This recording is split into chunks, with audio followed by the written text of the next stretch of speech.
है। तो उस वचन में पिता परमेश्वर हम आपकी भेद भरी बातों को जानना चाहते हैं, अपने दास को इस्तेमाल कर। तो जब हम प्रार्थना करते हैं बोझ के साथ घुटने में आके, परमेश्वर हमारी प्रार्थनाओं को सुनता है, क्योंकि वो इस जगह पे उपस्थित है। तो आप अब से कभी भी यहाँ पे आए, आप एक दूसरे से बातें ना करें, एक दूसरे को देखें ना, आप घुटने लेके और परमेश्वर की स्तुति करें। आइए हम देखते हैं आज वचन को। परमेश्वर आज हमसे बातें करेगा। हम 3 टॉपिक में देखेंगे आज। पहला टॉपिक देखेंगे मन भावन स्त्री। मन भावन स्त्री या सुंदरी, कुछ भी बोल सकते हैं हम। दूसरा है बुद्धिमान स्त्री और तीसरा है मन बुद्धि स्त्री। मन भावन स्त्री, बुद्धिमान स्त्री और तीसरा है मतिमंद स्त्री। तो हम देखते हैं परमेश्वर का वचन हमें क्या बोलता है। परमेश्वर ने कहा है जो स्त्री अपने घर को बनाती है, जो स्त्री अपने घर को बनाती है वो बुद्धिमान स्त्री होती है। हम सभी बहनें जानते हैं कि परमेश्वर के घर को बनाना एक बुद्धिमानी का काम है। अपने घर को नहीं, परमेश्वर के घर को, उसके राज्य को बनाना एक बुद्धिमानी का काम है। तो हम सबसे पहले देखेंगे मन भावन सुंदरी के बारे में। शोभा तो झूठी है और सुंदरता व्यर्थ है, परंतु जो स्त्री यहोवा का भय मानती है उसकी प्रशंसा की जाएगी। नीति वचन 31 का 30वां वचन है, आप सब देख सकते हैं। शोभा तो झूठी है, परंतु जो स्त्री यहोवा का भय मानती है उसकी प्रशंसा की जाएगी। हम कितना भी दिखावा कर लें अपने घर में, बाहर में, हम कितना भी क्यों ना अपने आप को सुंदर बना लें, अच्छा दिखावा कर लें, ऊपरी दिखावा से परमेश्वर प्रसन्न कभी नहीं होता। हमारे अंदर के स्वभाव को प्रसन्न होता है। वो देखता है कि मेरी बेटी का स्वभाव कैसे है। जब हमने परमेश्वर को ग्रहण किया तो हमारा स्वभाव कैसा होना चाहिए, परमेश्वर के जैसा। 100% परमेश्वर के जैसा हम नहीं बन सकते, लेकिन एक दिन में हम उसके जैसा 10% भी बनने की कोशिश करें तो हम बन सकते हैं। सारा, रिबका, एस्तेर या राहेल, अबीगैल, ये सब सुंदर स्त्रियां थी। परमेश्वर के वचन में लिखाया है ये सब सुंदर स्त्रियां थी, ये सभी प्यारी महिलाएं थी। हम जानते हैं कि कुछ नारियों को अपनी सुंदरता के कारण प्रभुलन का सामना करना पड़ता है। सुंदरता के कारण हम देखते हैं आज बाहर में हमारी भाई मसीह बहनों के बीच में भी कई स्त्रियां ऐसी होती है जो अपनी सुंदरता का घमंड करती है, और घमंड के कारण वो क्या होती है, नाश हो जाती है। आज मसीह में रहने के बाद भी स्त्रियां घमंड करती है कि मैं सुंदर हूँ, मेरे पास इतने सोने चांदी है, मेरे पास अच्छा कपड़ा है। वो दिखावा करती है और क्या हो जाती है, नाश हो जाती है। बत्सेबा पापों में पड़ गई, या यूं कहें प्रलोभन में आगे झुक गई। जो बत्सेबा थी, हम सभी जानते हैं, वो पाप में पड़ गई थी, अब प्रलोभन का शिकार हो गई। तमारा के साथ बलात्कार हुआ, किस कारण हुआ, उसने घमंड किया, अपनी सुंदरता भी। आज हम देखते हैं, न्यूज में देखते हैं, अपने अड़ोसी पड़ोसी में देखते हैं कि कई लड़कियों के साथ बलात्कार होता है ना। ये सब शैतानिक चाल है। लेकिन यदि हम अपने बेटियों को, अपने बहनों को और अपने आप को, खुद को संवार के रखें, परमेश्वर के वचन के अनुसार संवारना है, तो कोई हमारी ओर देख नहीं सकता। हमें ऐसा बनना है कि परमेश्वर के लिए, परमेश्वर हमारी तारीफ करे, परमेश्वर की ओर से हमारे लिए गवाही उठे। कोई लोग हमें ये ना बोले कि आज तो अच्छी दिख रही, बल्कि परमेश्वर के जन, उसकी आत्मा गवाही दे कि प्रभु आज तेरी बेटी सुंदर दिख रही है। तो हमारी गवाही ऐसी होनी चाहिए, लोगों को दिखाने के लिए नहीं, परंतु परमेश्वर को प्रसन्न करने के लिए हम अपने आप को सुंदर बनाएं। एक स्त्री अपने आप को सुंदर कैसे बना सकती है? वचन के द्वारा, प्रार्थना के द्वारा, अपने स्वभाव के द्वारा। आज हम देखते हैं एक घर में ही बहू का सास के साथ नहीं बनता, बेटी का माँ के साथ नहीं बनता, ननद का भाभी के साथ नहीं बनता। हम सब जानते, सबके घर की बात है। लेकिन एक स्त्री, बुद्धिमान स्त्री होती है, वो अपने घर को बना भी सकती है और ढा भी सकती है। तो जब आप सब परमेश्वर में आ चुके हैं, अपने आप को नम्र और दीन बनाएं। आपको कोई चार बातें बोल भी देना तो परमेश्वर के नाम से आप सुन लें, आपके शरीर में नहीं लगेगा। अपने आप को जब आप झुकाओगे, स्वर्ग में परमेश्वर आपको ऊंचा उठाएगा। आपको यहाँ झुकना पड़ेगा उसके लिए, तब आप ऊपर में उठोगे। बाइबल कहती है कि जब पुरुष किसी सुंदर स्त्री को देखता है तो उसे मन ही मन उसकी लालसा करने का प्रबोधन होता है। जब एक पुरुष किसी सुंदर स्त्री को देखता है, उसे छोटे कपड़े हुए पहने, उसे फिट कपड़े हुए पहने। आज देखते हैं हम कि लड़कियां एकदम फिटिंग के कपड़े पहनती हैं। तो जब एक पुरुष, एक लड़का ऐसी लड़कियों को देखता है, ऐसी महिलाओं को देखता है, तो उसकी लालसा करने लगता है, उसे पाने की कामना करता है। भले उसके साथ कुछ गलत ना करे, लेकिन उसके लिए अगर उसने मन में कुछ लालच कर लिया, मन में सोच लिया, मतलब वो लड़का, वो आदमी, वो पुरुष पाप में गिर चुका है। ये वचन बताती है, मन में सोचा हुआ भी पाप कहलाता है। और इसका कारण कौन बनी? एक स्त्री, एक महिला। एक महिला तो खुद गिर रही है, अपने साथ पुरुषों को भी गिरा रही है। परमेश्वर ने महिला को बुद्धिमान बनाया। जब परमेश्वर ने महिला को बनाया, जब हवा को बनाया, तो परमेश्वर ने कहा ये अच्छी है।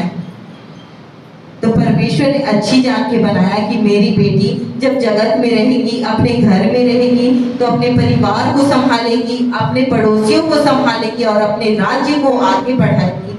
उसने हमें खंभा बनाया है। जिस प्रकार एक खंभे के बिना अगर ये घर बना है, अगर इसमें हम पिलर नहीं लगाएंगे, खंभा नहीं रहेगा, तो ये घर गिर जाएगा।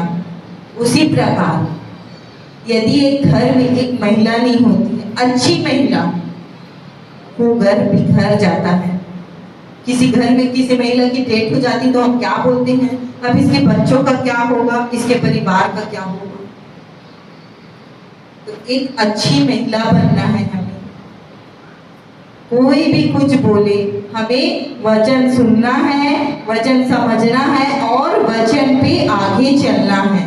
हमें ये नहीं देखना है कि हम जब वचन पे चलेंगे तो हमारा परिवार क्या बोलेगा, हमारे रिश्तेदार क्या बोलेंगे। हमें ये नहीं देखना है। हमें ये देखना है कि जब हम परमेश्वर की ओर चलेंगे, उसकी उपस्थिति में आगे चलेंगे, तो हमारा परमेश्वर आनंद बनाएगा कि मेरी बेटी मेरे राह में चल रही है, मेरे राज्य को आगे बढ़ाने के लिए काम कर रही है।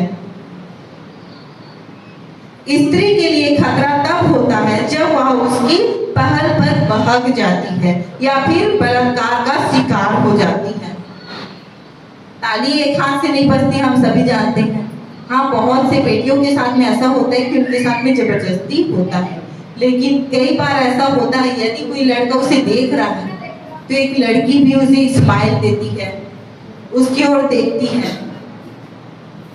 और आगे चल के पाप में गिर जाती है। तो आज हम सीखेंगे कैसे हम सबको इन पापों से बच के रहना है। जिसके पास परमेश्वर का वचन नहीं रहेगा, जो परमेश्वर के भय में नहीं चलेगा, वो इन पापों में गिरेगा। और एक बार व्यक्ति पाप में गिर जाए ना, वो बड़े मुश्किल से उठ सकता है। इसलिए यह जरूरी है कि सुंदर स्त्रियों को अपनी खूबसूरती पर इतराना नहीं चाहिए। खूबसूरती देखने वालों की नजर में होती है, इस कारण प्रत्येक स्त्री किसी न किसी के लिए आकर्षक होती है। इसी कारण सभी स्त्रियों को इन खतरों से बचना चाहिए। इसके बाजी नखरेबाजी के द्वारा वे अपनी कब्र स्वयं खोदती है।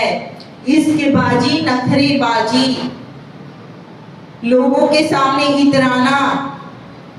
किसी अनजान पुरुष को देख के कई महिलाएं मुस्कुराती हैं, हंसती हैं और उनके सामने नखरे दिखाती हैं। ये सारी बातें पाप की हैं। परमेश्वर ने हमें नखरे दिखाने के लिए नहीं मसीह बनाया है। परमेश्वर ने अपने बेटा बनाया है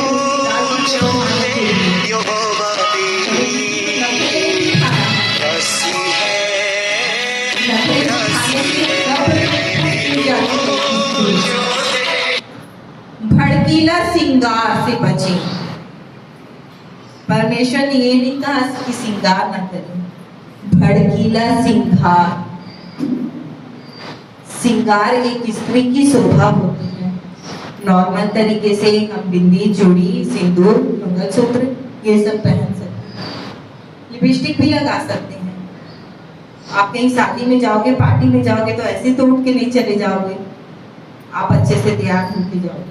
लेकिन भड़कीला श्रृंगार मतलब जरूरत से ज्यादा श्रृंगार।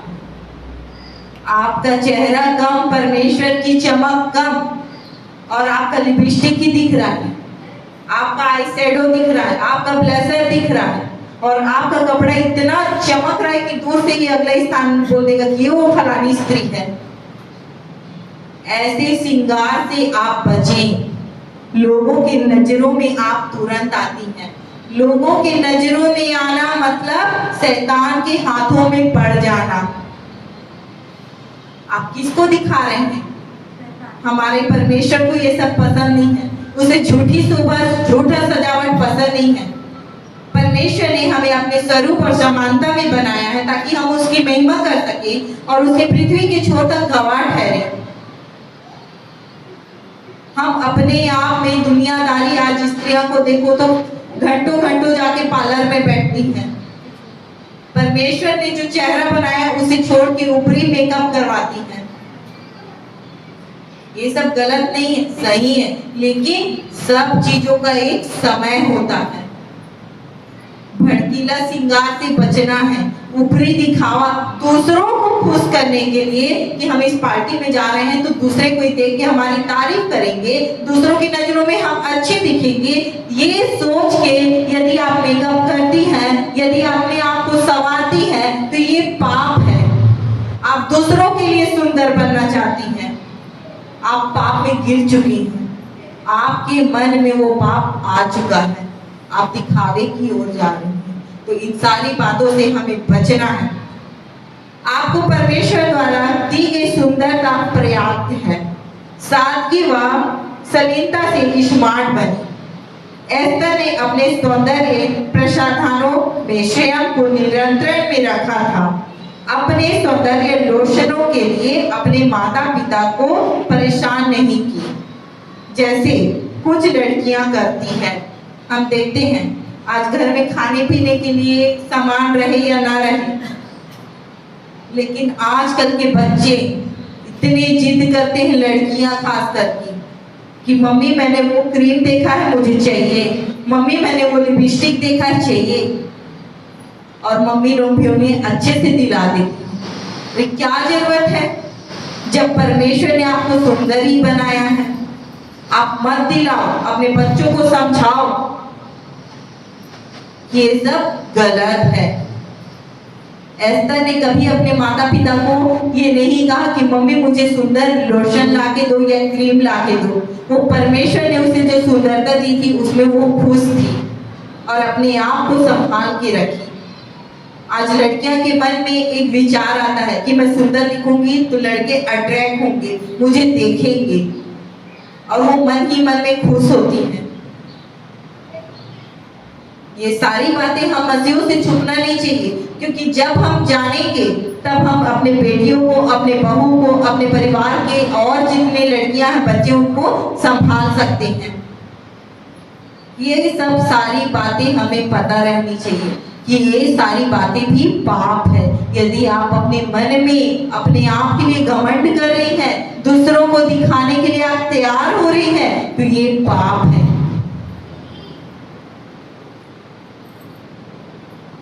एस्तर ने अपने माता पिता को कभी परेशान नहीं किया, उसने सभी का दिल जीता, अपनी सादगी से जीता। लेकिन आप जितना हो सके अपना सर्वश्रेष्ठ और अपने सुंदर बनकर रहिए, अपनी पढ़ाई में चमके, अपनी सुंदरता आपकी पढ़ाई में रुकावट न डाली।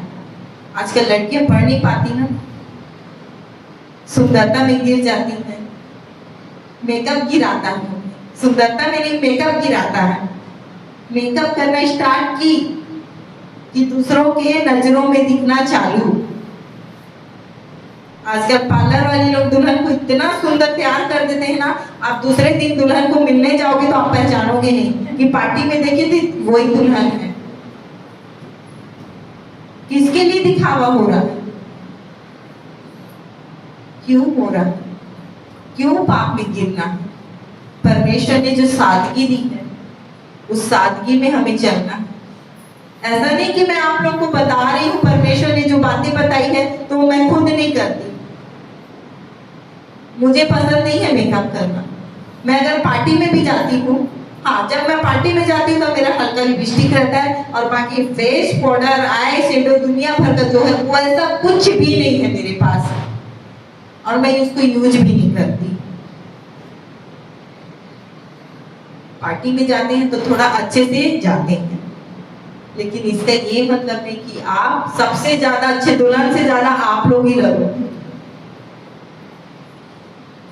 उत्तेजक परिधानों जिसमें आपके शरीर की बनावट दिखती है, ऐसे कपड़ों के पहनने से आपकी स्थिरता की पवित्रता भंग हो जाती है। यदि आप ऐसे कपड़े पहने हैं, आपका शरीर का पूरा बनावट दिख रहा है, तो आपकी पवित्रता भंग हो जाती। आप पाप करो या ना करो, आप किसी को देखो या ना देखो, लेकिन यदि आप ऐसे कपड़े पहन लीजिए कि आपके शरीर के बनावट दिख रहा है, तो उसमें आपकी पवित्रता भंग हो जाती है, क्योंकि आपकी वजह से कोई दूसरा गिर रहा है। और परमेश्वर का राज गिराने का नहीं, उठाने का है। परमेश्वर कहता है एक गिरे तो दूजा उठा ले। हमें उठाने वाला बनना है। यदि हम गिराने वाले बन गए ना, तो उसके राज्य की बारिश नहीं है। हम आपके ब्लाउज का गला गहरा ना हो तथा कुर्ती कम से कम घुटनों की लंबाई तक अवश्य हो। कभी भी अपनी बाहरी सुंदरता पर घमंड ना करें, जिसे परमेश्वर कभी भी छीन सकता है। हम देखते हैं कई लोगों की सुंदरता परमेश्वर छीन देता है दिखावे के कारण। कई लड़कियों के ऊपर एसिड फेंका जाता है उनके दिखावे के कारण। कई लड़कियों के चेहरे को जला दिया जाता है। हम केस सुनते हैं, कई बार ऐसा होता है कि लड़कियों के ऊपर में लड़के लोग एसिड को फेंक देते हैं और उनका फेस जल जाता है, और हम क्या बोलते हैं? लड़के की गलती है। क्या लड़की ने गलती नहीं किया? क्या उसने नहीं उकसाया? क्या उसने उसको उलझाया नहीं? सारी बातों को हमें समझना है, हमें कैसे रहना है। परमेश्वर ने हमें चुना है, एक बुद्धिमान स्त्री के लिए चुना है। हमें बुद्धि लगाना है। परमेश्वर कहता है जिसे बुद्धि की घटी हो वो बुद्धि मांगे। हमें बुद्धि लगाना है। पहला प्रभाव सर्वश्रेष्ठ प्रभाव होता है। पहला प्रभाव सर्वश्रेष्ठ प्रभाव रहता है। मतलब कि जब हम परमेश्वर के बाद पहली बार आते हैं तो हमारा उससे मेल कैसे रहता है, हम कैसे उससे संगति करते हैं, हम कैसे उससे प्रेम करते हैं। और धीरे धीरे जब हम परमेश्वर के राज्य में आगे बढ़ जाते हैं ना, तो हम अपने आप को ओवर स्मार्ट समझने लगते हैं कि हमसे बढ़कर कोई नहीं। हमें घमंड आ जाता है कि हम ही सब कुछ जानते हैं, और इस कारण से कलीसिया के और भाई बहन ठोकर खाते हैं। हमें बचना है, हमें ठोकर का कारण नहीं बनना है। परमेश्वर परमेश्वर ने हमें जिस काम के लिए चुना है उस काम में हमें आगे बढ़ते रहना है। हमें ऐसे कपड़ों से खासकर बचना है जिसमें हमारा शरीर दिखता है। सौंदर्य प्रतियोगिता की चर्चा बड़ी बड़ी सुनी होगी आप सबने। हम सब देखते हैं फिल्मी स्टार टीवी में। अब तो हमारे छत्तीसगढ़ में भी ऐसा होने लग गया है कि मतलब कि सौंदर्य, अच्छी लड़कियों की, सुंदर लड़कियों की प्रतियोगिता होती है, जिसमें जो सबसे सुंदर लड़की रहती है, जो अच्छे से चलती है, उसको इनाम दिया जाता है। हम सब सुने हैं, लेकिन हम सब ये भूल गए हैं कि हम उस प्रतियोगिता में नहीं हैं, हम उस दौड़ का हिस्सा नहीं है। हमें अपने आप को सुंदर नहीं दिखाना है लोगों को, हम केवल परमेश्वर के सामने सुंदर दिखें। हम मसीह दौड़ में हैं। हम गलती से यह समझ बैठते हैं कि दूसरों को अपनी ओर आकर्षित करने वाली व्यक्ति का अर्थ हो ऐसा दुबला पतला सुंदर शरीर जिस पर ढेर सारे सौंदर्य प्रसाधन को दिए गए हो। क्या एक मोटा और सांवले रंग के शरीर वाली साधारण महिला सुंदर या आकर्षित नहीं होती? हम बहुत अच्छे से दोष लगाते हैं, वो मोटी है, वो भद्दी है, काली है, लेकिन हम भूल जाते हैं वो जैसी भी है परमेश्वर ने उसे बनाया है। क्या मनुष्य बनाता है? क्या माँ अपने बच्चे को जब पैदा करती है तो अपने अनुसार से उसका बनावट देती है, उसको काला गोरा लंबा चौड़ा बनाती है क्या? नहीं, माँ के गर्भ से पहले ही परमेश्वर ने उसे रच दिया है अपने स्वरूप और समानता में। कई महिलाएं ऐसी होती हैं जो मोटी होती हैं और पतले लोगों को देख देख के वो अंदर ही अंदर चलती रहती है कि काश मैं भी ऐसी पतली रहती, काश मैं भी ऐसी सुंदर रहती तो मेरे ऊपर भी ऐसे कपड़े अच्छे दिखते। क्यों सोचना है? आप मोटे हो, परमेश्वर की इच्छा है आपको मोटा बनाया है, परमेश्वर की इच्छा थी उसने उसको पतला बनाया। मोटे व्यक्ति भी सुंदर दिखते हैं। एक दूसरों से कंपेयर करना बंद करें। एक दूसरों की तुलना करना मतलब पाप है। आप अपने आप की तुलना किसी दूसरी स्त्री से कर रहे हो, मतलब आप पाप कर रहे हो। और आजकल की महिलाएं अपने बच्चों की भी तुलना दूसरे से करती है कि देख वो इतना पढ़ता है, देख वो अपने माँ बाप का इतना बात मानता है। ये तुलना के कारण ही आज हमारे बच्चे हमसे दूर होते जाते हैं। हमें एक दूसरे से तुलना नहीं करनी चाहिए। तुलना करना मतलब पाप करना, दूसरे व्यक्ति को जिससे हम तुलना कर रहे हैं उसको गिराना। क्यों तुलना करते हो? आप जैसे भी हो परमेश्वर के लिए प्यारे हो ना। आपका बच्चा जैसे भी है आपके लिए प्यारा होता है ना। आप कभी बोलते हो क्या कि मेरा बच्चा मेरे लिए प्यारा नहीं है? आपका बच्चा यदि मोटा है तो आप बोलोगे क्या कि मैं अपने बच्चे से प्यार नहीं करती? जब आप उसको पैदा किए तो आप नहीं बोल सकते, तो उस परमेश्वर हमें कैसे बोलेगा जो अपने स्वरूप और समानता में बनाया है? उसके दिए हुए शरीर को, उसके दिए हुए चेहरे को हम क्यों बिगाड़ने में तुले हैं? हमारा जो लक्ष्य है परमेश्वर की ओर, ये सारी बातें हमें परमेश्वर से दूर करती है। आप समझिए इन बातों को, ये बातें हमारे दिमाग में नहीं आनी चाहिए। यदि आपके दिमाग में ऐसी बातें आती हैं तो आपको सावचेती हो जाना चाहिए कि ये सब बातें मेरे दिमाग में आ रही है, मतलब अब वचन से मेरा मन भटकेगा, अब परमेश्वर की संगति से मेरा मन भटकेगा, मैं परमेश्वर से दूर होने वाली हूँ। आप सावधान हो जाएं और ऐसी बातों को तुरंत अपने दिमाग से निकालें। परमेश्वर से प्रार्थना करें, परमेश्वर ये बातें मेरे मन में आ रही हैं, इसे दूर कर। आपके मन में वो असाध रोग नहीं लगना चाहिए। आप परमेश्वर से दूर हो जाएंगे और पाप में गिरते चली जाएंगी। आकर्षक महिला बनने के लिए सुंदरता का होना आवश्यक नहीं है। जैसे बेटी को देखते हैं हम, तानिया को, एक बात है वो सुंदर है या नहीं है उससे हमें कोई मतलब नहीं। हम उसकी ओर क्यों आकर्षित होते हैं? क्यों उसकी आवाज हमें आकर्षित करती है? वो परमेश्वर की महिमा कर रही है, वो आवाज हमें आकर्षित करती है अपनी ओर। उसका सुंदरता मायने नहीं रखता, वो परमेश्वर की महिमा करती है, इसलिए वो हमें आकर्षित करती है। आप भले सुंदर रहें या ना रहें, यदि आपका स्वभाव सुंदर रहेगा तो आप आकर्षित होंगे। चर्च में, कलीसिया में आपका नाम होगा। आप भले सुंदर ना रहें, लेकिन आपको कहा जाएगा उसका व्यवहार सुंदर है, उसकी प्रार्थना सुंदर है, वो वचन में सुंदर है, वो संगति सुंदर करती है। आप उठाने वाले तो बनो।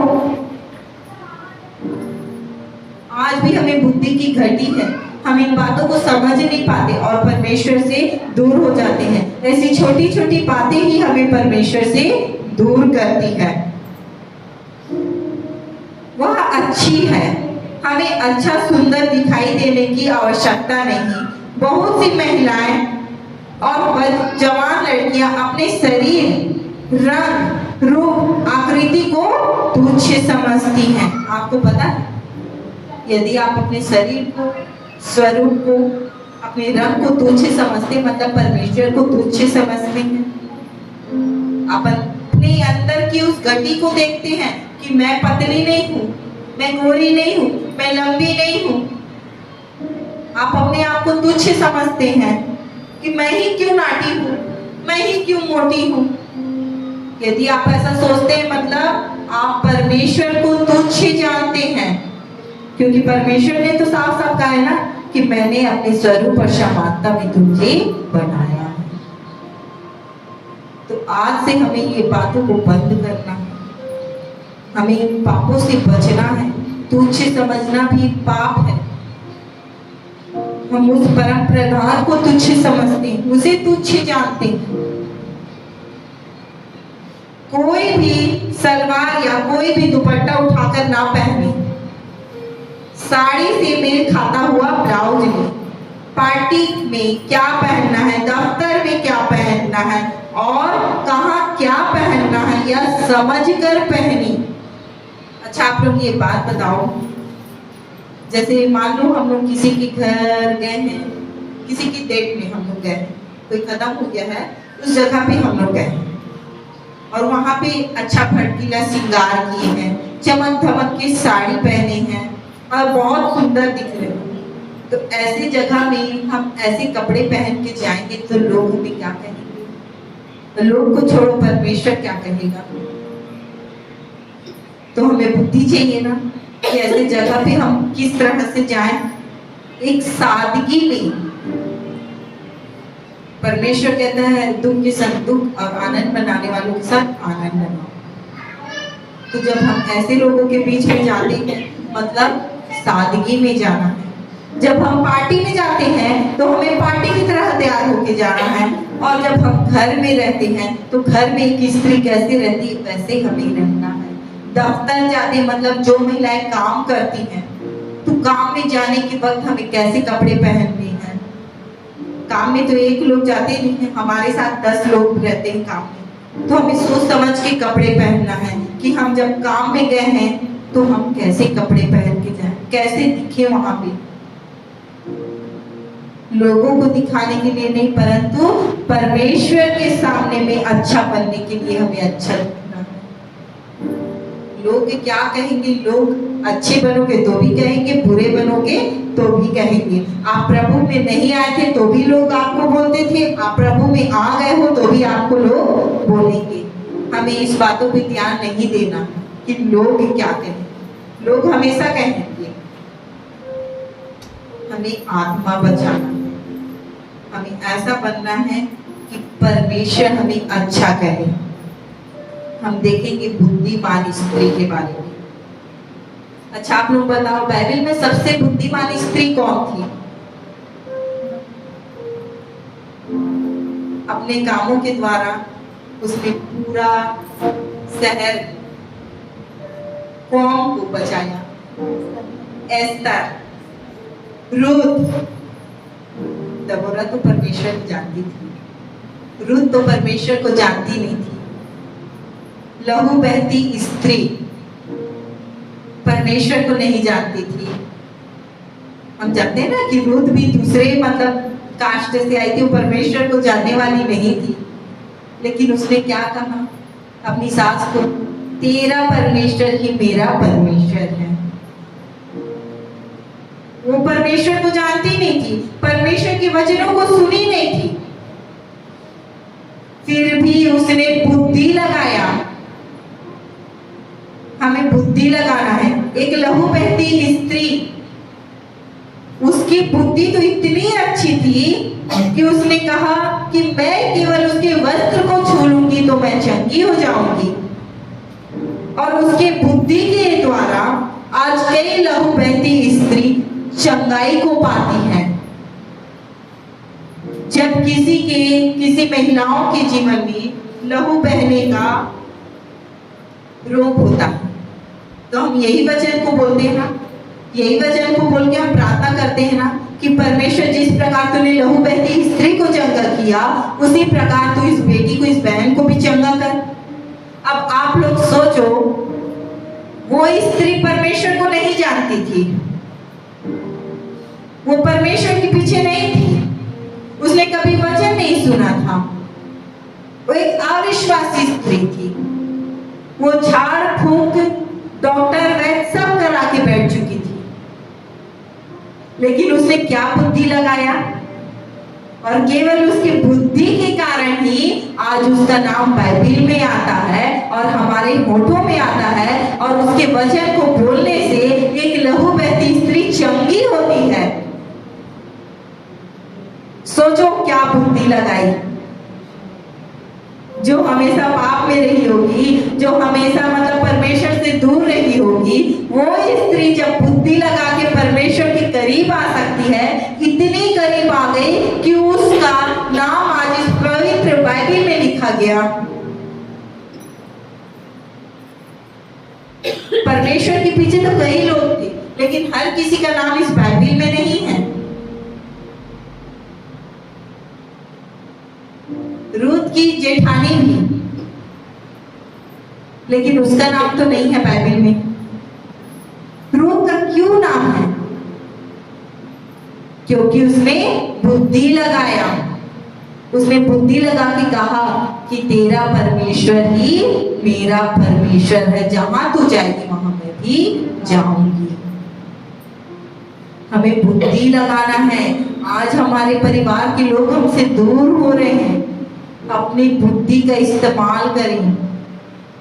हम मसीह में बुलाए गए लोग हैं, परमेश्वर की बुलाहट थी जो हम आए हैं। जब हम बुद्धि लगाते हैं, बुद्धि का इस्तेमाल करते हैं, तब हमारा घराना भी उद्धार पाता है, क्योंकि परमेश्वर का वचन का है, तू विश्वास करेगी तो तेरा घराना उद्धार पाएगा। विश्वास तो आप करते हो, अंगीकार भी करते हो और वचन भी बोलते हो कि परमेश्वर तूने कहा है, तू विश्वास करेगी तेरा घराना उद्धार पाएगा, फिर भी नहीं पाता, फिर भी परिवार के लोग चर्च नहीं आते। क्यों? आप विश्वास कर रहे हो, आप प्रार्थना कर रहे हो, आप वचन भी बोल रहे हो, फिर भी क्यों नहीं आती? क्योंकि आप बुद्धि का इस्तेमाल नहीं कर रहे हो। आप प्रार्थना करते हो, वचन बोलते हो, अंगीकार करते हो, और उसके बाद में सास कुछ बोलते तो उसके ऊपर चढ़ने के लिए, हाँ मेरे को ऐसा बोली तो मैं भी बोलूंगी। देवर देवरानी के बीच में ऐसा होता है, जेठानी के बीच में होता है, वो मेरे को बोली तो मैं भी बोलूंगी। ननद लोग के बीच में होता है, वो मेरे को बोली तो मैं भी बोलूंगी। पड़ोसी आपको कुछ बोलते तो आप उसके ऊपर में चढ़ जाओगे, तो मेरे को ऐसा क्यों बोली? और इधर अंगीकार कर रहे हो कि परमेश्वर तूने तो कहा है, तू विश्वास करके तेरा घराना उद्धार पाएगा, क्यों नहीं पा रहा है? आप उसको परेशान करते हो पूछ पूछ के, क्यों नहीं पा रहा है, क्यों नहीं पा रहा है? क्या आप बुद्धि लगा रहे हो? आपको बुद्धि की जरूरत है, आप बुद्धि लगाओ। वो जो भी बोल रहे हो बोलने दो, उनका मुंह है। एक दिन बोलेंगे, 2 दिन बोलेंगे, आप इग्नोर करना सीखो। नजरअंदाज, उसके तरफ ध्यान ही मत दो। बोल रहे ना, बोल दो, लड़ाई करने दो, आप ध्यान मत दो। वो एक दिन लड़ेगा, 2 दिन लड़ेगा, 3 दिन गाली देगा, चौथे दिन अरे मेरे को तो भाव ही नहीं देती है, छोड़ो इसको।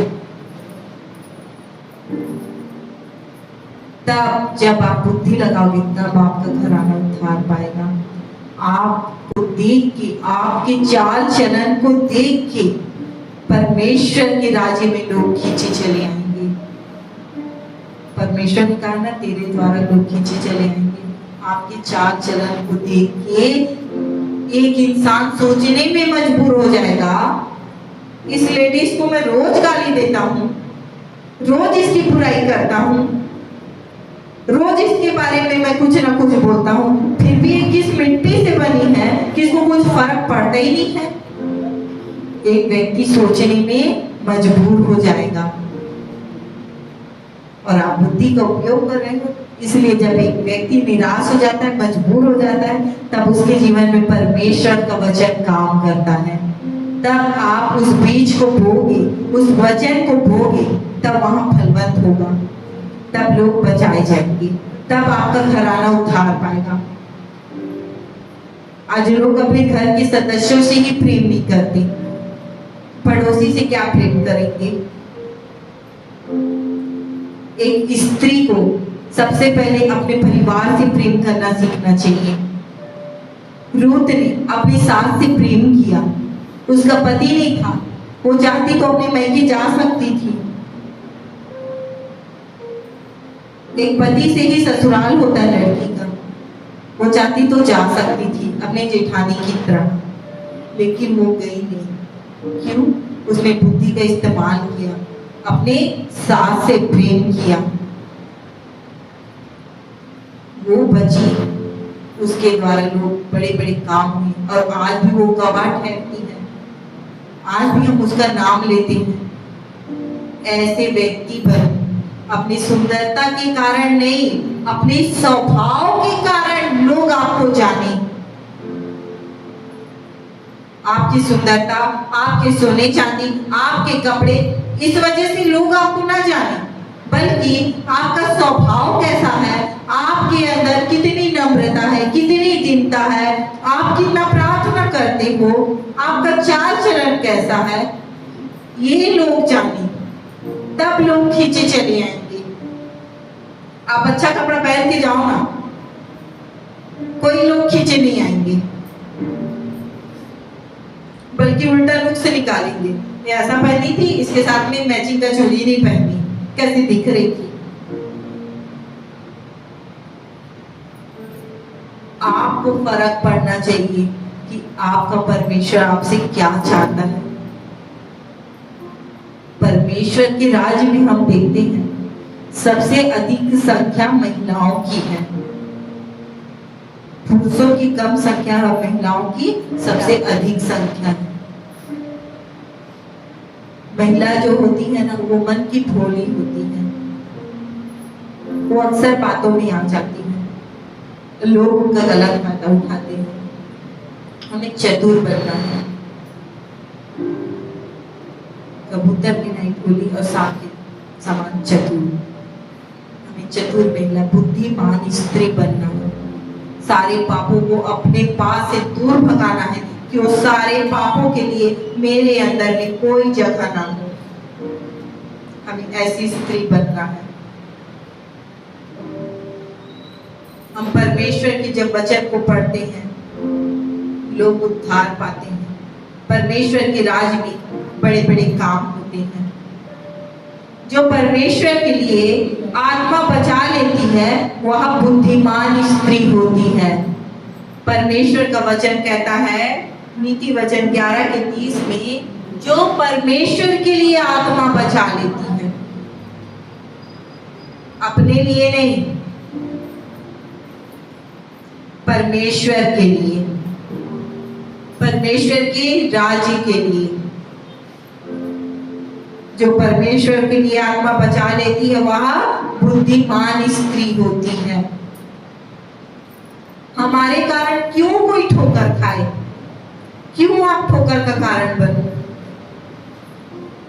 यीशु मसीह किसी के ठोकर का कारण नहीं बना। और वो चाहता है कि मेरी बेटी भी किसी के लिए ठोकर का कारण ना बने। आपको उसके राजी के लिए मार खाना भी पड़े ना तो आप खा लो। परमेश्वर ने आपको चुना है, परमेश्वर आपको आगे बढ़ाना चाहता है। अकेले नहीं, लोगों को, अपने परिवार को लेके उसके पीछे खोलो। शेबा ने दाऊद के विरोध में विद्रोह कर दिया और वह इस्राएल के ऊपर अपने आप को राजा स्थापित करने की कोशिश में लग गया। वह सब लोगों से जाकर मिला और उनका दिल जीतने की कोशिश की। इस्राएलियों ने दाऊद को अस्वीकार किया, जिसने उन्हें उनके शत्रुओं के हाथ से निकाल कर लाया और उन्हें अच्छा जीवन दिया।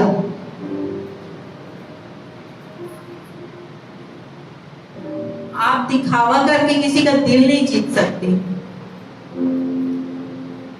यदि आपको दिल जीतना है, यदि आप चाहते हो कि आपकी कलीसिया में लोग आपको जाने, तो आपको उस योग्य बनना चाहिए। आप परमेश्वर के अधीन जाओ, परमेश्वर की संगति करो और बड़े बोझ के साथ अपने मित्रों के लिए, अपने परिवारजनों के लिए प्रार्थना करो। केवल अपने लिए प्रार्थना करना प्रार्थना नहीं होता, दूसरों के लिए प्रार्थना करो। आप दूसरों की खेती सींचोगे, आपकी खेती हरियाली होगी। दूसरे के बच्चों को बचाने के लिए आप प्रार्थना करो, आपका बच्चा स्वयं बच जाएगा। आप दूसरों के बारे में बुरा मत सोचो। आप दूसरों के लिए बुरा सोचोगे, आप पाप कर रहे हो। आप दूसरों की सुंदरता से जल रहे हो, उसके कपड़ों से जल रहे हो, मतलब आप पाप कर रहे हो। एक मसीह बहन के आगे बढ़ने से आप जल रहे हो, आप पाप कर रहे हो। आप अपने कलीसिया के विरुद्ध में बातें कर रहे हो, अपने दास दासी के विरुद्ध में बातें कर रहे हो, उसके फैमिली वालों के विरुद्ध में बातें कर रहे हो, मतलब आप पाप कर रहे हो। आपके कारण आपका परिवार ठोकर खा रहा है, आप पाप कर रहे हो। अपने पड़ोसी से, अपने परिवार से प्रेम नहीं कर रहे, आप पाप कर रहे हो।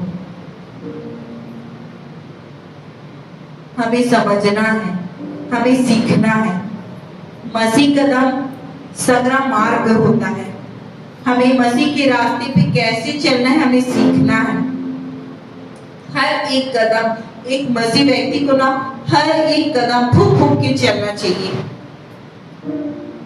बड़े नम्रता से, दीनता से और परमेश्वर का भय मानते हुए चलना चाहिए। जब हम एक कदम बढ़ाते हैं ना, हमें परमेश्वर का भय होना चाहिए कि हम किस मार्ग में चल रहे हैं, हमारे बुद्धि में क्या चल रहा है, हमारे शरीर में क्या चल रहा है। आज हम देखते हैं महिलाओं के जीवन में कई ऐसी गुप्त बीमारियां होती हैं जिससे महिलाएं परेशान होती हैं। कई बीमारियां हमारे पापों के कारण आती हैं। जब हमें पता नहीं चलता कि हमारे शरीर में ऐसा क्यों हो रहा है,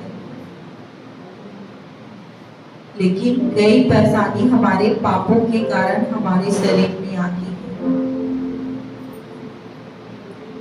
हमें सबसे पहले परमेश्वर के सामने घुटने टेक के प्रार्थना करना है। जो भी परेशानी हो परमेश्वर के सामने में रखना है। गुप्त बातें, कई स्त्रियों के मन में ऐसी गुप्त बातें होती हैं, हम किसी के सामने नहीं बोल सकते, लेकिन हम अपने परमेश्वर के सामने बोल सकते हैं। महिलाओं के अंदर सबसे बड़ी खासियत होती है चुगली। जब तक एक महिला चुगली नहीं करेगी, उसके पेट का खाना नहीं पचता। मसीह में आने के बाद भी लोगों की अच्छी आदत होती है चुगली करना। कई बहनें तो ऐसी होती हैं कि कलीसिया खत्म हुआ, चर्च खत्म हुआ, बाहर निकली, चुगली चालू। आज कलीसिया में तुमने उसको देखा, वो ऐसी कर रही थी। आप जैसा बोगे वैसा ही काटोगे। अपने नजरिए को आप अच्छा रखो। एक महिला का नजरिया अच्छा रहना चाहिए। आप क्या सोच रहे हो दूसरे के बारे में? आप जैसा दूसरों के लिए सोचोगे वैसा ही वो आपके बारे में भी सोचेगा। यदि आप चाहते हो कि दूसरी बहन आपके लिए अच्छा सोचे, अच्छा बोले, तो आपको भी वैसा करना पड़ेगा। आप दूसरे से उम्मीद नहीं कर सकते। पहले आपको अपने आंख का तिनका निकालना पड़ेगा, तब आप दूसरे से उम्मीद कर सकते हो। ये सारी बातें पाप की हैं, हमें पता नहीं चलता और हम पाप कर बैठते हैं। हम चुगली करते हैं, हमें लगता है कि हाँ हम खाली बातें कर रहे हैं। और आजकल तो सबसे बड़ा डायलॉग ये हो गया है कि नहीं, जो सच है वही बोल रहे हैं, हम चुगली थोड़ी ना कर रहे हैं। एक व्यक्ति के पीठ के पीछे बातें करना मतलब उसकी चुगली करना। आपको कुछ शिकायत है, आपको कुछ अच्छा लगा, बुरा लगा, आप उस व्यक्ति को डायरेक्ट बोलो।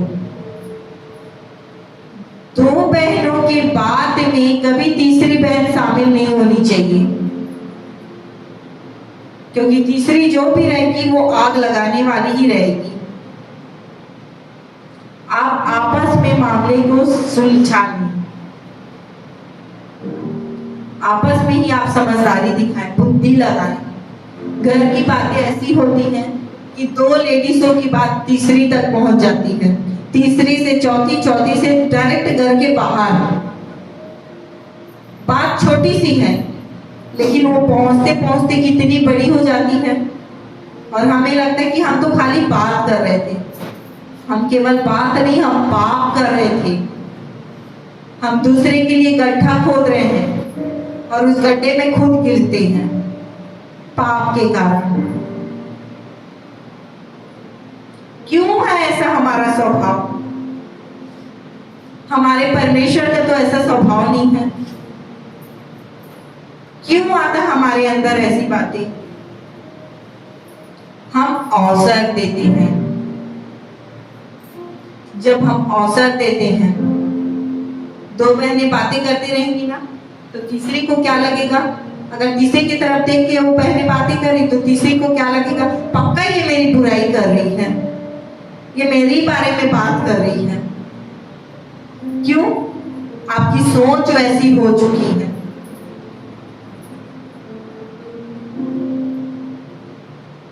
यदि दीदी एक बहन को बुला ली, दूसरी बहन को नहीं बुलाई, तो आपको क्या लगेगा? उसको अच्छा मानती है इसलिए बुला ली, मेरे को नहीं मानती तो नहीं बुलाई। आपकी सोच की वजह से।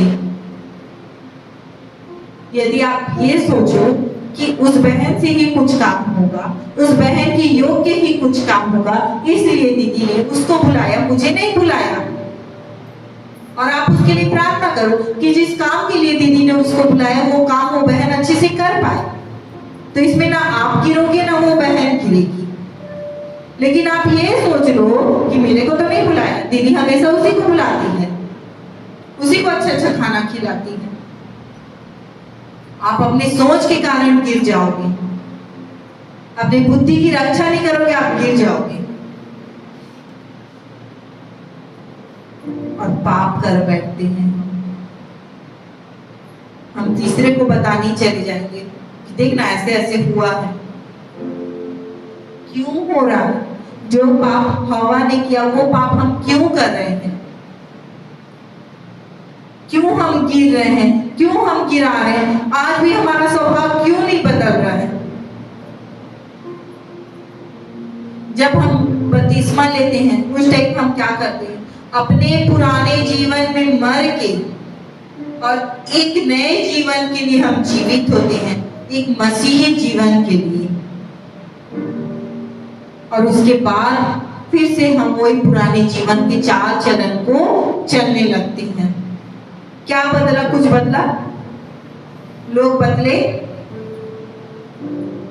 आपको मसीह में आए कितने साल हो गए? आपके द्वारा एक भी जन कोई आया है? एक भी परिवार आया है? या किसी का परिवार उद्धार पाया है? क्यों? क्योंकि हम खुद नहीं बदल रहे हैं, हमारी सोच नहीं बदल रही, हम बुद्धि का इस्तेमाल नहीं कर रहे हैं। परमेश्वर ने अपने राज्य को आगे बढ़ाने के लिए हमें चुना है और हम उसके राज्य को घटाते जा रहे हैं। हम बढ़ती की ओर नहीं, घटती की ओर जा रहे हैं। क्यों? क्यों आप दूसरे के लिए ठोकर का कारण बन रहे हैं? क्यों उसके राज्य को आगे बढ़ाने के लिए आप योगदान नहीं करते? आप उसके राज्य को आगे बढ़ाओ। स्वर्ग में आनंद बनाया जाता है, उत्साह बनाया जाता है जब हम एक भी आत्मा को बचा लेते हैं। और ऐसा कब होगा? जब हम खुद बदलेंगे। हम बदलेंगे तब लोग खींचे चले आएंगे। आज भी एक मसीह व्यक्ति, एक मसीह बहन अविश्वासियों के साथ में संगति करती है और अपने मसीह बहन की बुराई करती है।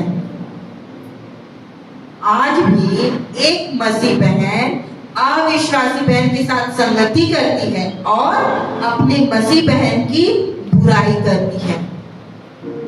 तो अविश्वासी में और विश्वासी में कोई फर्क रहा?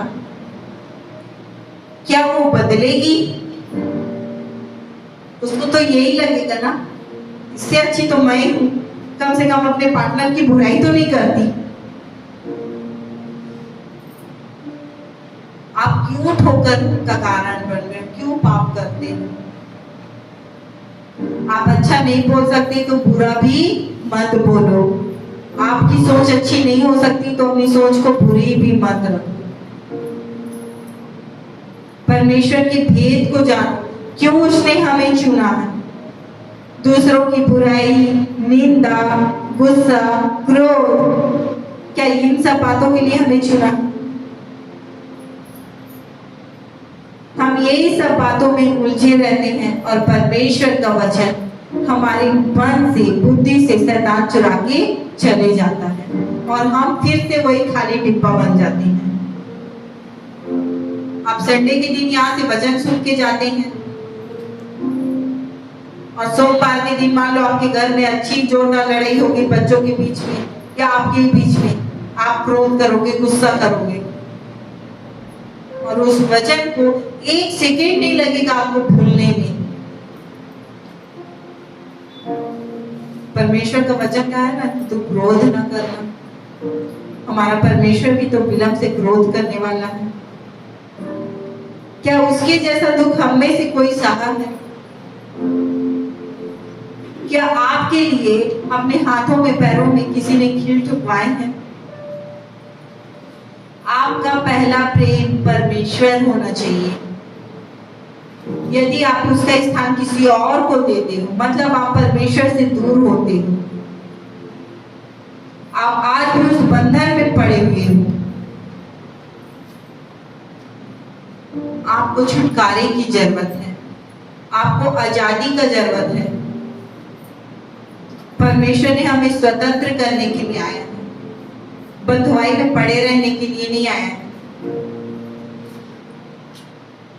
हमें रूत के जैसे, दबोरा के जैसे, इस्तर के जैसे, वो लहू बहती हुई स्त्री के जैसी बुद्धिमान स्त्री बनना है। अपनी बुद्धि का उपयोग करना है। जब हम अपनी बुद्धि लगाते हैं हमें समझ में आता है कि हमारे लिए क्या सही और क्या गलत है। परमेश्वर ने हमें बुद्धि भी दी है ना, तो हमें उसका उपयोग करना है। किस जगह पे हमें कैसी बात करना है, कैसा जवाब देना है। हमारे यहाँ भी रायपुर में एक जगह विरोध हुआ था। उस विरोध में एक भाई जो शामिल था वो बजरंग दल का था और उसके मामा हमारे कलीसिया के एक सदस्य हैं। तो उसका भांजा उसको भड़काने के लिए क्या बोलता है, मामा हमारे लोग बजरंग दल के जो लोग हैं वो कितने मतलब पावरफुल हैं, वो जगह जगह जाके कलीसिया में लोगों को सताते हैं और कलीसिया के लोग चुपचाप साथ में बैठे रहते हैं। वो भड़का रहा है, वो उत्साह रहा है, तो आप लोगों को पता है वो भाई ने क्या जवाब दिया? भाजी, तुम जिस परमेश्वर की आराधना करते हो तुम्हारा स्वभाव वैसे ही है, और हम जिस परमेश्वर की आराधना करते हैं हमारा स्वभाव वैसे है। वो लड़का सोचने में मजबूर हो गया, उसका मुंह बंद हो गया। हमारा परमेश्वर शांति का परमेश्वर है। उसकी उपस्थिति जिस जगह पे होती है वो आनंद और शांति देता है। हमें सावधान रहने की जरूरत है। आगे लोग हमें ऐसे भड़काएंगे, उकसाएंगे। खास करके महिलाओं को सावधान रहने की जरूरत होती है, क्योंकि महिलाएं मन से चंचल होती है। आप जैसे एक महिलाओं को बोल दो ना, हाँ वो तुरंत विश्वास करेगी कि ऐसा ही है। तो सबसे अधिक अपने मन की रक्षा कर, परमेश्वर कहता है। हवा को कैसे बहका दिया शैतान, उसके कारण आज हम सब भुगत रहे हैं। वो खुद तो गिरी गिरी अपने पति को भी गिरा दी।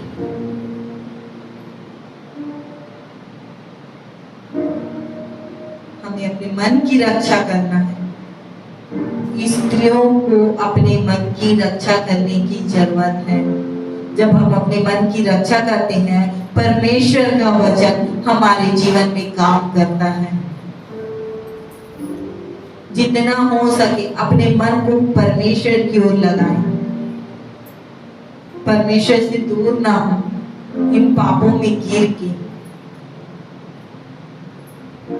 पहला अपने सौंदर्य का पाप, जो हमारे पहनावे के द्वारा, हमारे कपड़ों के द्वारा, हमारे चाल चलन के द्वारा आता है। दूसरा किसी की बुराई, चुगली या किसी के बारे में झूठी बातें कहना या उसके विरोध में कुछ कहना। तीसरा अपने मन में दूसरों की अपेक्षा अपने आप को सुंदर समझना या उसके विरोध में बोलना, दूसरों से तुलना करना। हमारे कारण हमारा परिवार उद्धार नहीं पाया मतलब हम पापी हैं। हमारा चाल चलन नहीं बदला इसलिए वो उद्धार नहीं पा रहे हैं। आप अपने तरफ से पूरी कोशिश करो, आप मत गिरो। परमेश्वर ने अगर उनको चुना होगा तो जरूर परमेश्वर के राज्य में आएंगे, लेकिन आप ठोकर का कारण मत बनो। कई बहनें तो ऐसे भी बोल देती है परमेश्वर ने इसे चुना ही नहीं है। डायरेक्ट उस इंसान के मुंह में बोल देते हैं कि परमेश्वर ने तुझे चुना ही नहीं है। आप कैसे न्याय कर सकते हो भाई कि परमेश्वर ने किसे चुना और किसे नहीं चुना?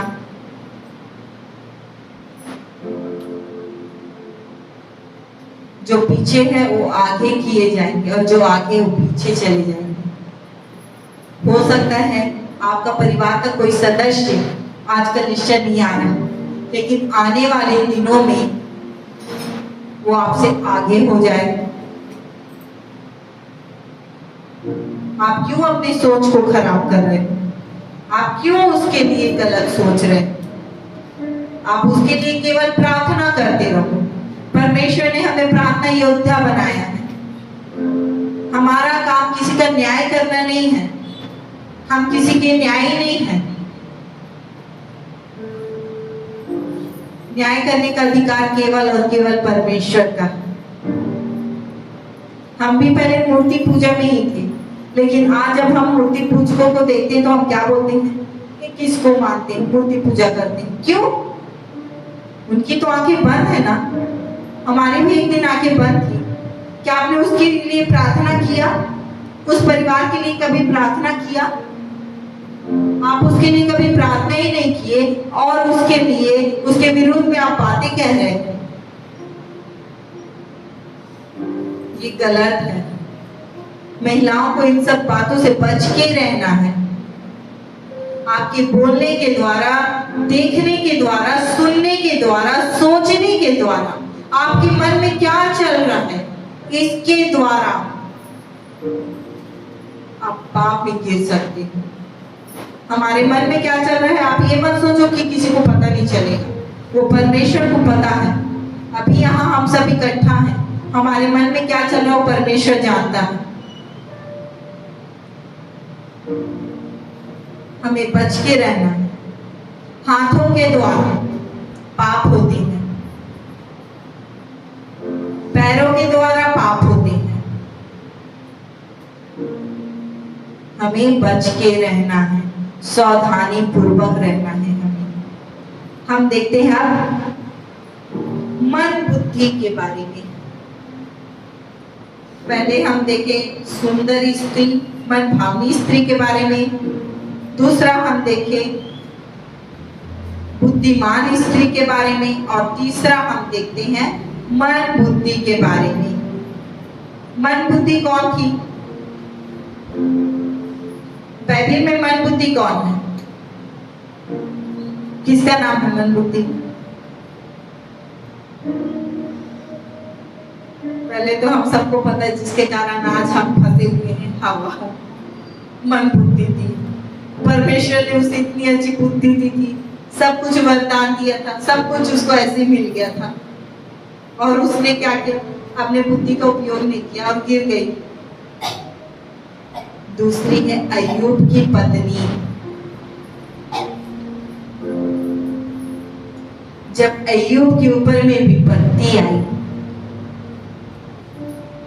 उसकी पत्नी ने कहा, क्या तू अब भी उस परमेश्वर को मानेगा? उसे उत्साही थी कि तू छोड़ दे उस परमेश्वर को, उससे दूर हो जा, उसकी आराधना ना कर। यदि अय्यूब उसके बाद में आ जाता तो जिस प्रकार आदम गिरा उस प्रकार अय्यूब भी गिर जाता।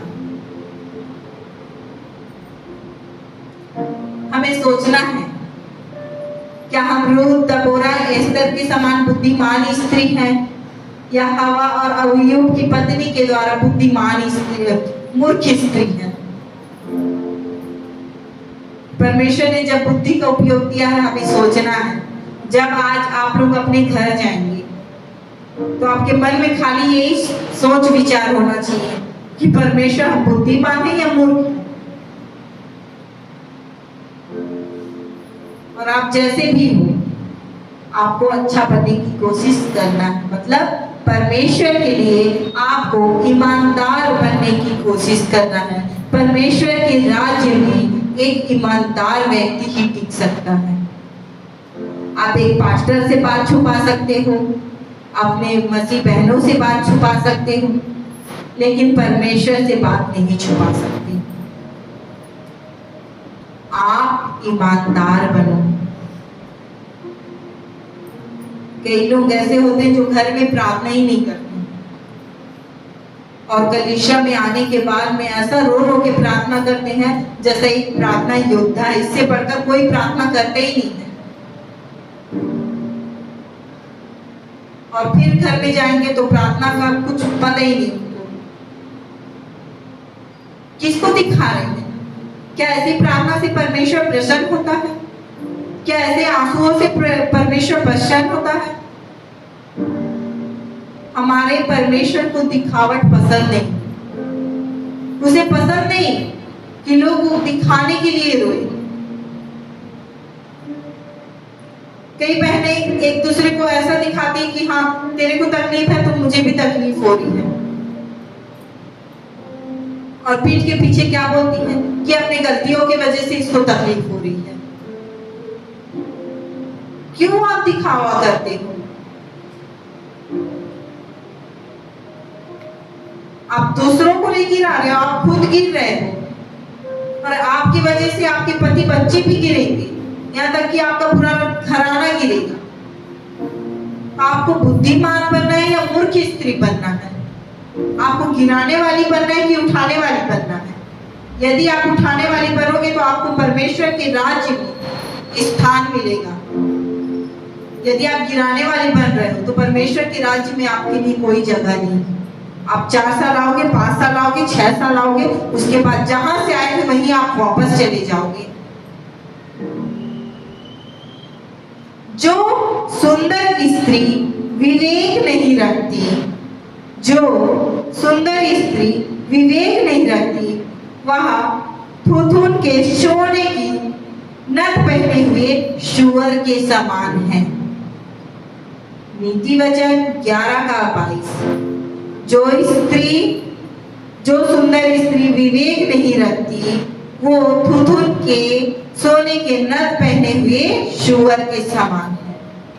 अब सोचो, एक मूर्ख स्त्री को परमेश्वर ने क्या कहा है? जो अपने बुद्धि का उपयोग नहीं करती, उसको परमेश्वर ने क्या कहा है? सूअर, हम सब जानते हैं उसका स्थान कहां पे रहता है? वो सबसे गंदा जानवर होता है, वो गंदगियों में रहता है। और ऐसी स्त्रियों की तुलना परमेश्वर सूअर से कर रहा है, जो अपने बुद्धि का इस्तेमाल नहीं करती, जो खुद गिरती है दूसरों को भी गिराती है। आज हमें सोचने में मजबूर होना है, हम किस कैटेगरी में आते हैं? बुद्धिमान स्त्री में या मूर्ख स्त्री में? अपने आप को सुधारें। आपके अंदर की बातें दूसरी बहन नहीं जानेगी, आप खुद जानेंगे कि आपके मन में क्या चलता है और आप क्या करती हैं। आज समय है हमारे पास, यदि शाम तक परमेश्वर आ गया तो फिर 5 कुमारियों के जैसे यहीं बैठे रहना है, जिसने बुद्धि का उपयोग नहीं किया था।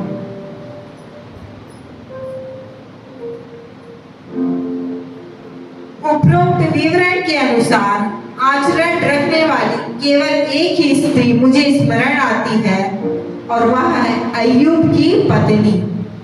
मैं विश्वास करती हूँ कि वह एक सुंदर स्त्री थी, क्योंकि उसकी पुत्रियां भी सुंदर थी।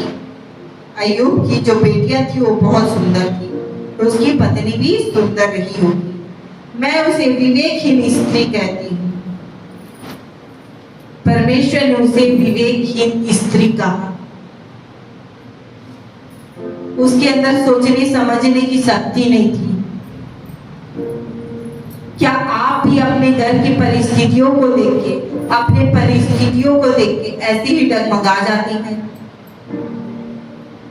क्या आप भी परमेश्वर के लिए छोड़ने के लिए तैयार हो जाती हैं? क्या आप भी चर्च नहीं आने का निर्णय कर लेती हैं?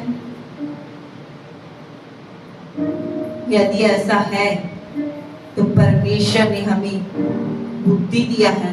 हम सोच सकते हैं कि परमेश्वर ने उस सूअर के समान एक महिला की तुलना की। में बचना है। जब अय्यूब दुर्दशा में पड़ा हुआ था, तब उसकी पत्नी ने कहा, क्या तू अब भी अपनी खराई पर बना है?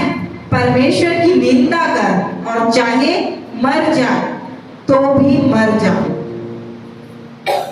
मारा जाए तो भी मर जा। उसकी पत्नी देखो उसको कैसे भड़का रही है, उसकी निंदा कर बोल रही है। हो सकता है आप में से किसी का पति भी ऐसा बोलता हो कि तू अपने परमेश्वर की निंदा कर, या आपके कोई परिवार के सदस्य बोलते होंगे कि तू अपने परमेश्वर की निंदा कर। तो क्या किसी के बोलने से आप अपने परमेश्वर की निंदा करोगे? मान लो कल के दिन में बजरंग दल वाले यहाँ पे आ गए और आपको बोले, हम आपको इतना पैसा देंगे या हम आपको मारेंगे पीटेंगे नहीं, आप अपने परमेश्वर को मानने से इनकार कर दो, तो क्या आप ऐसा करोगे? क्या आप उस दिन के लिए तैयार हो? क्या ऐसा हो रहा है जगह जगह? बजरंग दल के लोग आ रहे हैं, वो कहीं पे भी आ सकते हैं। जहां परमेश्वर का काम होगा वो वहां पे आएंगे, वहां पे विरोध होगा। तो कल की डेट में अगर ऐसा होता है, क्या आप लोग तैयार हो? क्या आप बुद्धिमानी से चलोगे या मूर्ख स्त्री के जैसे परमेश्वर को मानने से इनकार कर दोगे? हमें बुद्धि का उपयोग करना है। यदि कल के दिन में ऐसा होता है तो हमें बुद्धि का उपयोग करना है। यदि कल के डेट में कोई आके यहाँ पे विरोध करता है और पूछता है आपका पास्टर कौन है, आप क्या बोलोगे? किसका नाम लोगे? आप बताओ। आपसे कोई पूछे आपका पास्टर कौन है, कोई विरोधी, तो आप किसका नाम लोगे? हर्षु का। आपको किसी का नाम नहीं लेना है। यदि आप ना सही में अपने पास्टर का नाम ले लिए ना, तो उसको पिटने से कोई नहीं बचा सकता। आपको बुद्धि का इस्तेमाल करना है। मैं खुद एक पास्टर हूँ, मैं खुद यहाँ पे आराधना करती हूँ, मैं खुद यहाँ पे वचन बताती हूँ और मैं खुद यहाँ पे प्रार्थना भी करती हूँ। जब हर एक मसीह का जवाब ऐसा होगा, वो किसको पकड़ के लेके जाएंगे? कितनों के खिलाफ रिपोर्ट लिखवाएंगे? हमें बुद्धि का उपयोग करना है। अपने दास दासी के परिवार को बचाना है और उसके साथ अपने आप को भी बचाना है। अब जितनी महिलाएं यहाँ पे बैठी हैं, यदि आप सबका जवाब यही रहा तो क्या आप सबको थाने में बंद कर सकते हैं? नहीं कर सकते। एक बार पुरुषों को बंद कर देंगे, लेकिन महिलाओं को इतनी आसानी से बंद नहीं कर सकते। तो हमें बुद्धि का उपयोग करना है। वहां पे डायरेक्ट ये नहीं बता देना है कि नहीं हमारा पास्टर तो ये है, इसने हमें बुलाया तो हम आ गए। नहीं, हम खुद यहाँ के पास्टर हैं, हम खुद आराधना करते हैं, भजन पढ़ते हैं और यहाँ पे हम प्रार्थना भी करते हैं। आपने बुद्धि लगाया तो लोग कुछ नहीं कर सकते, क्योंकि बजरंग दल के लोग पास्टर को, पास्टर के फैमिली को और जो उनके विशेष हैं उनको मार पीट सकते हैं, लेकिन हर एक विश्वासियों को मार पीट नहीं सकते। तो यहाँ पे एक विश्वासी का काम है अपने दास दासी को बचाना, अपने बुद्धि का इस्तेमाल करके। जब अय्यूब दुर्दशा में पड़ा हुआ था, तब उसकी पत्नी ने कहा, क्या तू अभी अपने खराई पर बना रहेगा? हो सकता है कोई हमें भी कहे, क्या तू अभी विश्वास करेगी?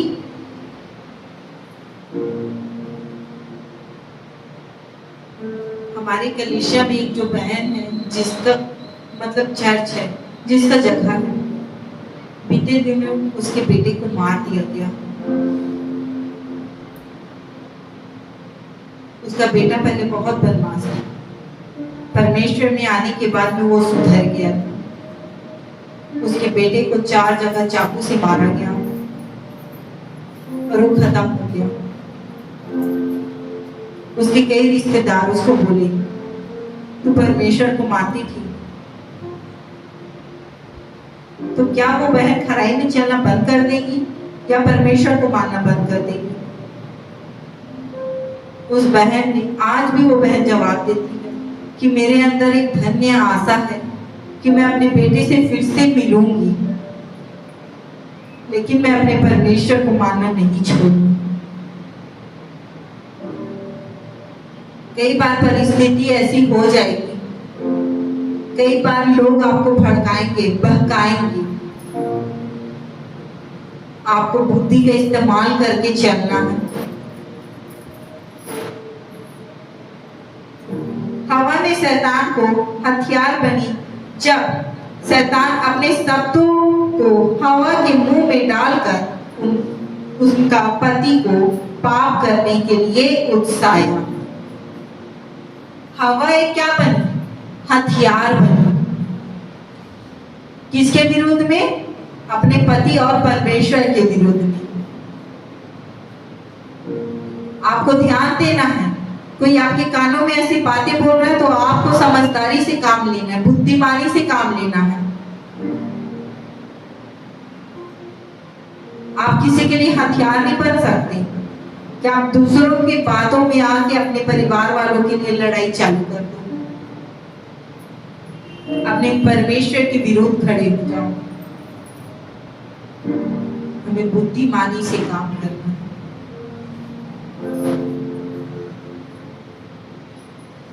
परमेश्वर को निंदा कर यह शब्दों को डाला। मान लीजिए यदि अय्यूब ने उसके सुझाव को मान लिया होता तो परिणाम क्या होता? वह विधवा हो गई होती।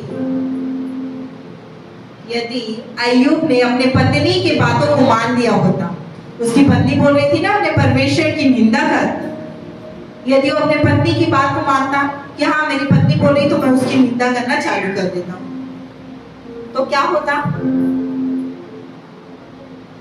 अय्यूब की मृत्यु हो जाती और उसकी पत्नी विधवा हो जाती। तो जब भी हम किसी के बहकावे में आके ऐसी गलत कदम को उठाते हैं, उसका परिणाम बहुत ही बुरा होता है। हमें किसी के बहकावे में नहीं आना है। जो परमेश्वर हमें बुद्धि देता है उस बुद्धि का उपयोग करना है। ऐसी बातों से भागो जो आपको गिराने के लिए है। जहां दो लेडीज मिल के चुगली कर रही हैं, वहां उसके बीच में आपको बैठने की कोई जरूरत नहीं। यदि आप उसके बीच में बैठ गए तो ना चाहते हुए भी आपको हाँ में हाँ मिलाना पड़ेगा, और आप एक बार हाँ मिलाने में चालू कर दिए मतलब आप पाप में गिर गए। परमेश्वर कहता है ऐसी जगह से भागो, दौड़ो, दौड़ के भाग जाओ। ऐसे जगह पे रहना ही नहीं है। न किसी की बुराई सुनेंगे, न किसी की बुराई करेंगे। यदि आज आप किसी की बुराई कर रहे हो तो अगला इंसान भी आपकी बुराई करेगा। स्त्रियों को चेतावनी दी जाती है कि वे विनम्र और विवेकशील हो, अर्थात उन्हें समझदार और सतर्क होना चाहिए कि वह क्या बोले और क्या बोले। संभव है लोग आपको इसलिए पसंद करें क्योंकि आप सुंदर हैं, परंतु जैसे ही आप मूर्खपूर्वक विचार बोलेगी तो आपके प्रति उनका आदर जाता रहेगा।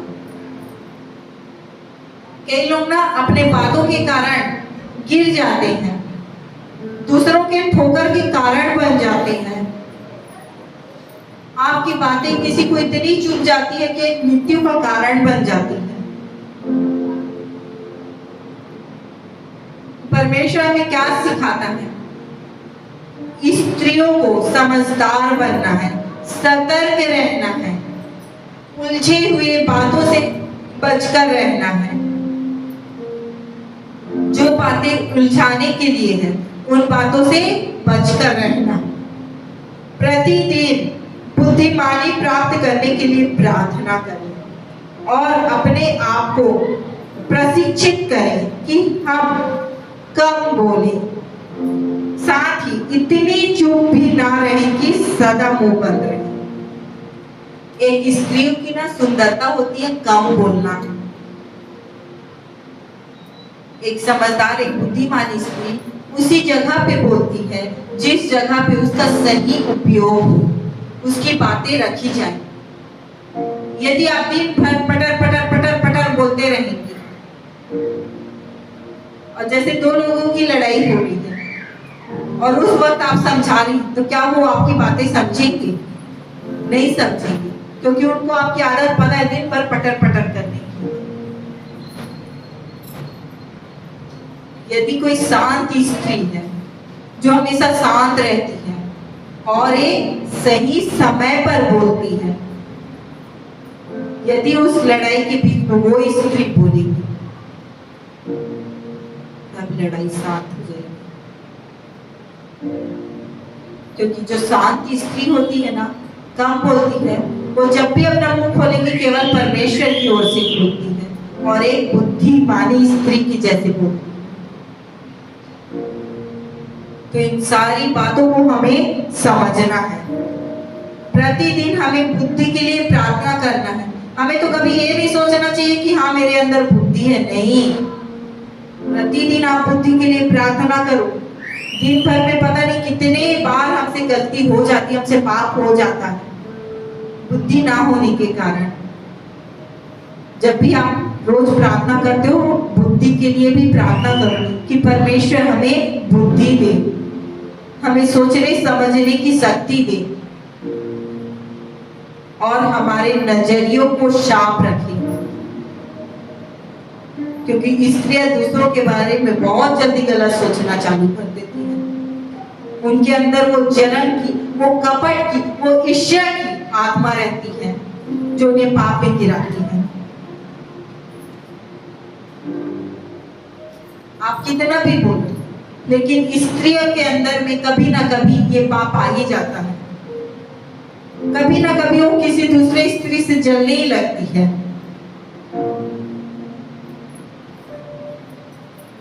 यदि आपके सामने दूसरों की तारीफ करें तो आपको लगेगा उसकी तारीफ हो रही, मेरी तारीफ नहीं हो रही।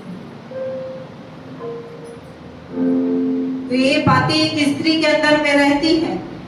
उन बातों के ऊपर हमें जय पाना है, क्योंकि हमने अब जीवित परमेश्वर को जान लिया।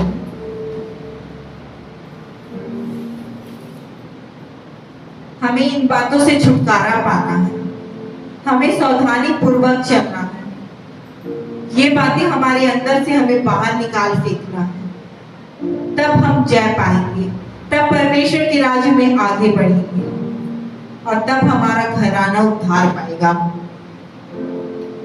हमें प्रार्थना करने की आवश्यकता है कि परमेश्वर हमें इस योग्य बनाए कि हम सही समय पर सही वचन बोल सकें। वचन से स्वयं को परिपूर्ण करना लाभदायक होता है। अपने अंदर इतने वचन को ठूस ठूस के भर लें, वो लाभदायक है, आपकी घाटा के लिए नहीं है, आपकी कोई हानि नहीं होगी।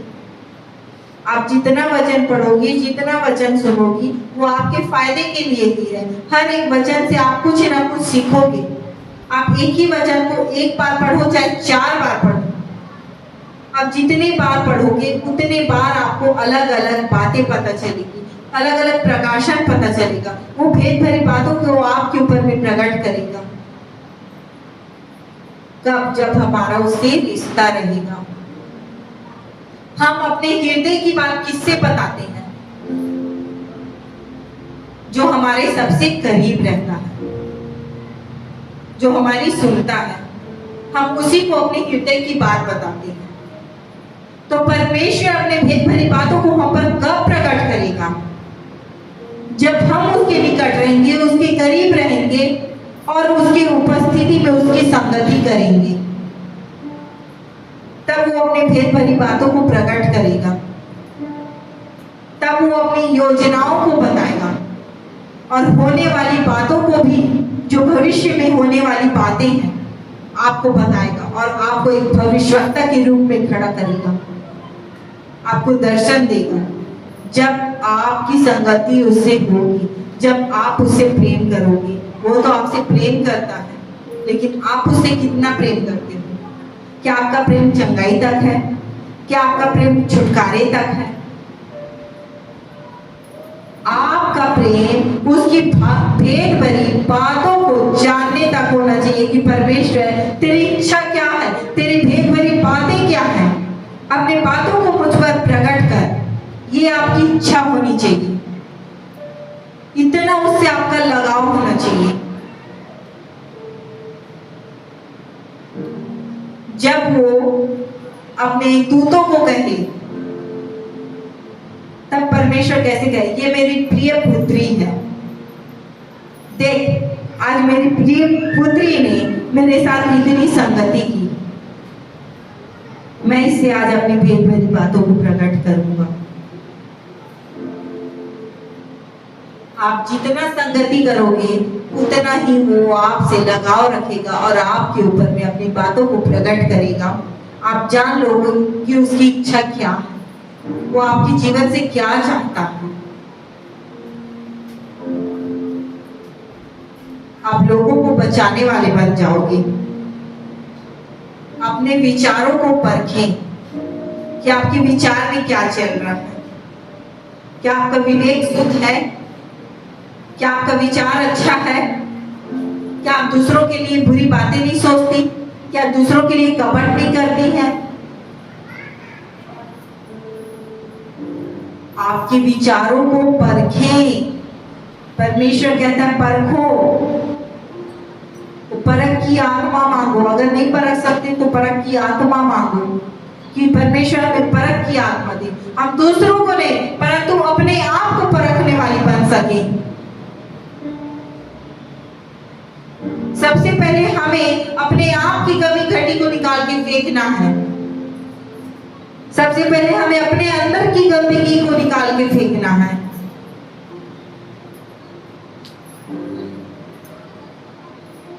हमें परखना है अपने आप को। दूसरों की तुलना करने से पहले अपने आप को परखना है। यदि हम बुद्धिमानी के साथ बोलने की कला का अभ्यास करेंगे तो हम सुअर के थूथन भी नहीं परंतु राजा के मुकुट में होंगे। बोलने की कला भी होनी चाहिए।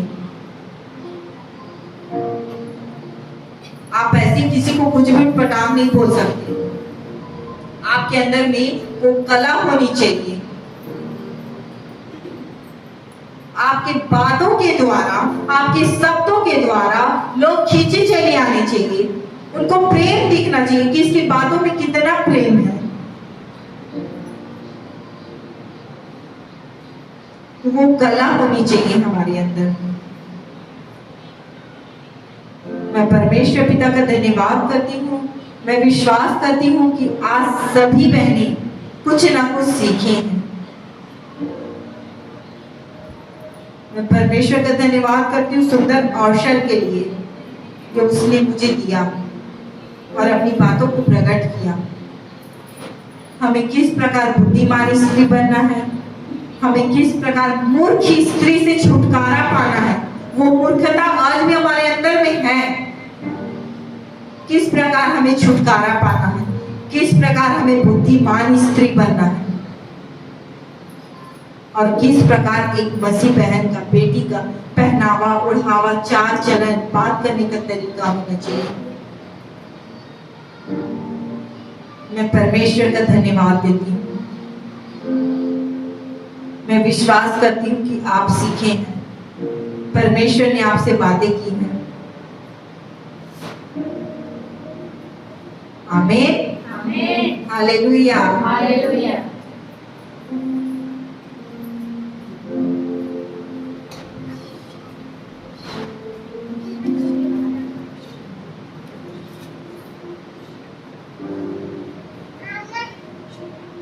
Hallelujah, hallelujah. आज के वचन प्रभु की बेटी ने आप सबको दिया है। स्वर्गीय भोजन कैसे हम अपने घर में एक बुद्धिमान स्त्री के समान रहने के विषय में कई ऐसे